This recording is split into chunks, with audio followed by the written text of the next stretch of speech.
पंचमी, अष्टमी, एकादशी, प्रदोष, शिवरात्रि, अमावस्या, पूर्णिमा, इस दिन ये 7 दिवस आपको बताए थे और कहा गया था कि 5-5 दिए लगाना शाम के समय पर। बन सके उन दिए को लंबी बाती का। कौन सी बाती का? जम के बोलो जरा।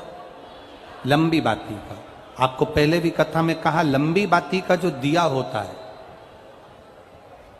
लंबी बाती का जो दीप होता है, वो दीप हमारे जीवन में वंश की भी वृद्धि करता है। इसलिए हमारे यहाँ पितरों का दिया, देवी जी का दिया, नवरात्रे का दीप, ये सब लंबी बाती के लगते हैं। तो लंबी बाती का जो दीप होता है वो हमारे यहाँ वंश की भी वृद्धि करता है, लक्ष्मी की भी वृद्धि करता है, सुख समृद्धि। और अगर मान लो भूल से हमारा कहीं पैसा अटक गया और वो व्यापारी नहीं दे रहा, तो लंबी बाती का जो दिया होता है वो पैसा भी हमारा वापस लौटा कर लाता है। इसलिए लंबी बाती के दीप का स्मरण करा। सावन के महीने में जो अधिक मास पड़ता है उसमें 7 जगह अर्थात 7 तिथियां ऐसी हैं जिस दिन 5 दीप का वर्णन किया गया है हमारे शास्त्रों में। अब बहुत सावधानी से सुनिएगा। पहली है पंचमी तिथि।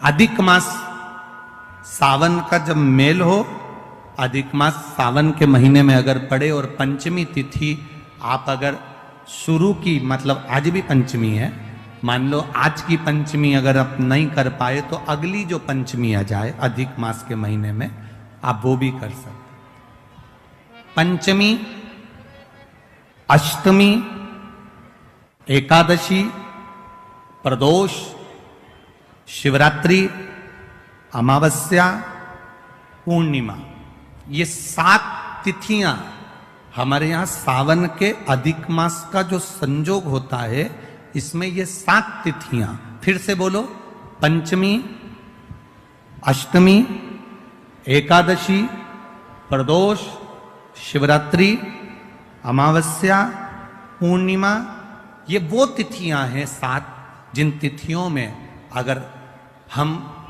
5 दीप घृत के, घी के 5 दिए अगर अपने दरवाजे के बाहर केवल भगवान की भक्ति के लिए, शिव तत्व की प्राप्ति के लिए, वैसे तो दीप लगाना चाहिए, तुलसी के क्यारे के पास लगा दो, मंदिर में लगा दो, या शिवालय पर लगा दो, या देवालय पर लगा दो। और इस कीचड़ पानी में अगर कहीं ना जा पाओ, अगर पानी वानी बरस रहा है, जगह जगह बहुत पानी है, भले इधर क्षेत्र में इतना ना दिख रहा हो पर अन्य क्षेत्रों में बहुत पानी है, तो कोई ना जा पाए तो भगवान का स्मरण कर कर उन दीप को भगवान के सामने प्रज्वलित कर कर 5 दिए इन तिथियों में, पंचमी, अष्टमी, एकादशी, प्रदोष, शिवरात्रि, अमावस्या और पूर्णिमा, जो सावन के महीने में अधिक मास पड़ता है, उसमें ये 7 तिथियों पर जो 5 दीप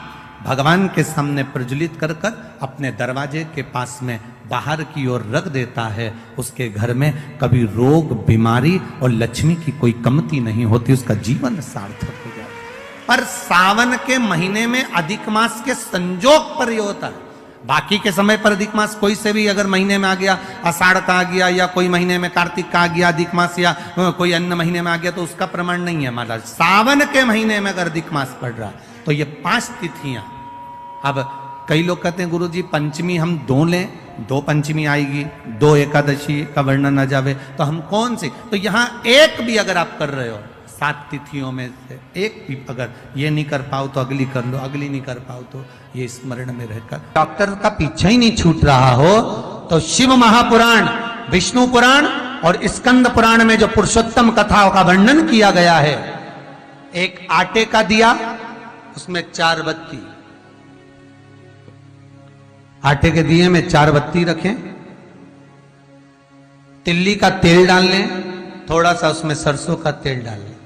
महाराज घर के बाहर, अर्थात घर के अंदर के बाहर जो चौखट होती, चौखट से थोड़ा सा बाहर, बिल्कुल चौखट पे नहीं बैठना, थोड़ा सा बाहर, 9वीं तिथि के दिन शाम के 6 से 6:30 के बीच में 21 बार जो व्यक्ति बीमार रहता है उसके सिर से नीचे की ओर श्री नरसिंह भगवान का स्मरण कर कर, जिस अधिक मास में जिस तिथि को उतारा कर रहे हो उस तिथि का नाम लेकर, उस अश्विन अधिक मास का नाम लेकर, जो व्यक्ति का उतारा कर रहे हो उसका नाम और गोत्र लेकर 21 बार जो उतार कर उस दिए को घर के ही चौखट पर रख देता है, उस व्यक्ति की बीमारी छूट जाती है महाराज। वो रोगीला नहीं रहता, रोग से ग्रस्त नहीं रहता, दवाई गोली उसकी छूटती है।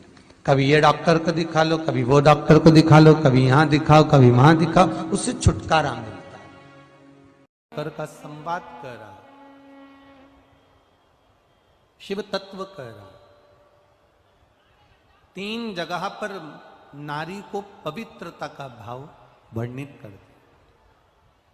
अब जितनी माताएं बैठी हैं वो भी मुख से बोलेंगे। पहला स्थान कौन सा बताया? बच्चा जब छोटा है, गोदी में है, वो बच्चा गंदगी भी कर रहा है तो भी नारी पवित्र है। दूसरा स्थान कौन सा बताया?